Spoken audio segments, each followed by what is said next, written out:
May kumakalat na chika ngayon na lalayasan na raw ng kontrobersyal at kapamilya aktor ang Star Magic at ABS-CBN.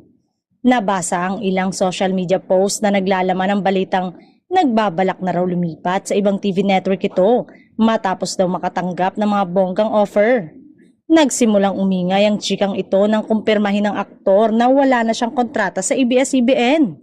Balitang may mga natanggap na offer mula sa isang TV network at talent management para lumipat sa kanila. Isa umano sa mga nagparamdam sa kapamilya aktor ay ang talent management ngayon na TV5 na papamahalaan ni Mr. M.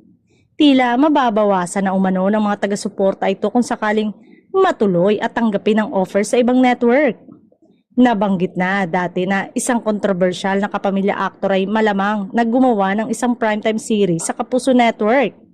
Matatandaan na malaya na ang Star Magic artist na makapagtrabaho sa kahit na aling TV network simula nang mawala ng prangkisa ang ABS-CBN.